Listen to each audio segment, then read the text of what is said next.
सियासत में नाना और फिर वालिदा का कत्ल हुआ। आपके वालिद की बेशतर ज़िंदगी जेल में गुजरी, फिर भी आप सियासत में आना चाहती हैं, क्यों? क्या कोई मजबूरी है या कशिश? देखो, I've lost my grandfather and my mother. My family have made a lot of sacrifices for Pakistan. One only needs to go to Gari Khuda Bakhsh to see how many of my family members have sacrificed for Pakistan. However, the options are to either remain silent or speak up. My grandfather chose to speak up for the people's rights. My mother chose to speak up for the people's rights. And my brother also speaks up for all the people's rights on the basis of my grandfather's mission and my mother's vision. My brother speaks up for entire Pakistan. And therefore, we will continue to speak up and stand by our chairman, Pakistan People's Party, Bilal Bhutto Zardari. How do you evaluate Prime Minister Imran Khan's one-year performance? There are a lot of similarities between Imran Khan's government and the former dictator General Pervez Musharraf. For instance, he has the same cabinet ministers as General Pervez Musharraf. Imran Khan has had more failures than any successes. There has been a crackdown on freedom of speech, freedom of association, human rights. These are all happening under his term. He had promised the Pakistan people that he would make 10 million jobs. However, he's not made one job.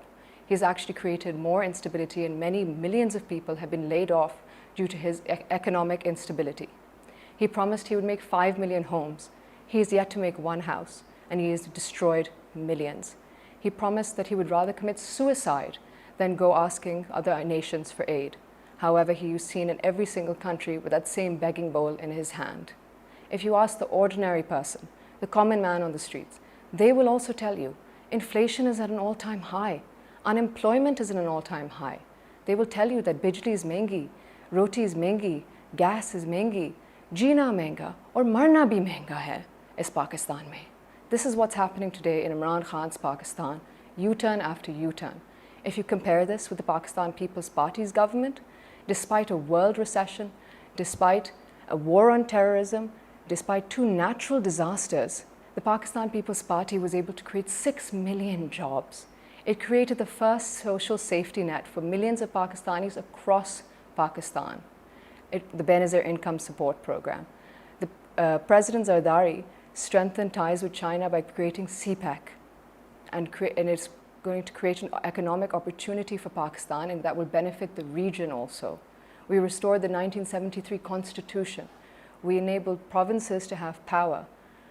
This and many other things are the reason why Pakistan People's Party's government was centered on people's rights and opportunity for everyone. Imran Khan's government is none of these things. इस वक्त इस खित्ते का सबसे बड़ा मसला कश्मीर का मसला है। आपके ख्याल में मौजूदा हुकूमत इस मसले को ठीक तरह से हैंडल कर रही है और क्या सही समत में लेकर जा रही है? Personally, I think that Imran Khan's delayed speech in Parliament lacked direction. It was a failure. The foreign minister went to Kashmir and stated that the international community, we should not plan on expecting much from the international community, which is ridiculous. It is an outrageous situation that's happening in Kashmir, and there needs to be international as well as national outrage. I would like to reiterate what my father said on the parliamentary floor, that had this happened under his term, that the first flight that he would take would be to the United Arab Emirates, then to China, then to Russia, then to Iran, to call upon our Muslim brothers and sisters and our allies to stand by us and denounce the fascist and humanitarian crisis that is happening in Kashmir. Kashmir के मामले पर आलमी बिरादरी का जो किरदार है, क्या आपको लग रहा है वो ठीक है, जो वो कर रहे हैं उन्हें यही करना चाहिए? No, I think the international community needs to condemn the situation in Kashmir much more. There is not enough condemnation for the situation in Kashmir. The state-backed atrocities that are occurring in Jammu and Kashmir include women who are being raped, children who are being murdered, protesters who are being shot at. If anyone holds a Pakistan flag, soldiers think that they have a right to shoot at them. These are grave human rights violations, and the international world is silent, and their silence is deafening. आपकी ज़रदारी साहब से एक मुख्तसर से मुलाकात हुई है, कैसी तबीयत है उनकी और क्या कहा उन्होंने? I first heard about the severity of the situation when a BBC News article had come out saying that my father needed to go to hospital and the government were reluctant to move him. I managed to come to Islamabad to try and meet my father. I had a court order in hand that gave me permission to meet my father. However, once I arrived at the hospital, the authorities had locked all the doors. Patients were not allowed to come in or come out. Citizens were not allowed to enter. I managed to enter and I was waiting for my father to complete some tests. Once I was waiting for him and he was coming back up, a swarm of 30 police officers came surrounding him. The women manhandled me. The men were pushing us back as well. I tried to catch a glimpse of my father, but the police were determined not to let my father see my face. I pushed through, I held his hand. I tried to walk him to his room. However, the women police were still pulling me back and physically trying to restrain me to not let me bring my father to his hospital room. I spoke to his doctors and they stated that they were very concerned as 3 of his arteries are blocked.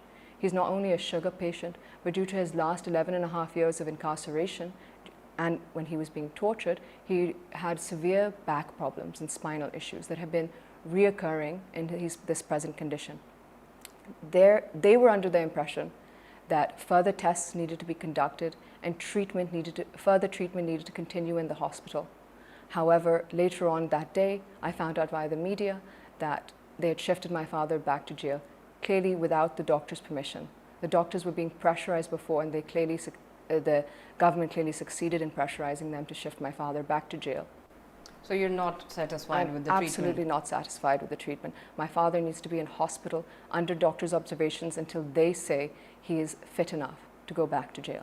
साबिक सदर आसिफ अली जरदारी की गिरफ्तारी से कबल और बाद में भी आपकी जमात ये कहती रही है कि हम किसी से कोई डील नहीं करेंगे। आखिर ये डील, ये सौदेबाजी कौन आपसे करना चाहता है और क्या डील करना चाहता है? देखो, the current government keeps saying that they're not interested in giving an NRO. They won't give an NRO. Our response is, who's asking for an NRO? My father spent 11.5 years of incarceration, being tortured in jail, and he did not ask for an NRO. He did not have a single conviction against him, and he did not make a deal. So I don't think my father will be making a deal anytime soon. सियासत आपके हर तरफ है, तो क्या घर में भी सियासी गुफ्तगू होती है या उस पर मुमानत है? देखो, in a country like Pakistan, with a new political situation happening every day, it's hard not to talk about politics. However, we do find time to sit down and switch from the news channels to something lighter and have family discussion and meals. खाना बनाने का शौक है आपको? I can cook. I would like to think that I'm a good cook. However, if you ask my brother and sister, they might disagree with me. However, yes, I can cook. पसंदीदा dish आपकी कौन सी है? Oh, my favorite dish of all time. I'm not an expert at making this, but my favorite dish has to be biryani, and nothing beats Karachi biryani. Pakistan की कोई एक ऐसी जगह जहाँ पर आप एक आम इंसान की तरह बिना प्रोटोकॉल के जाना चाहती हूँ, और क्यों? I would love to visit Kashmir and the northern areas of Pakistan. It's a truly beautiful place, and this hospitality of the people also is amazing, and they're very hospitable. So Kashmir would be my number 1 choice to visit.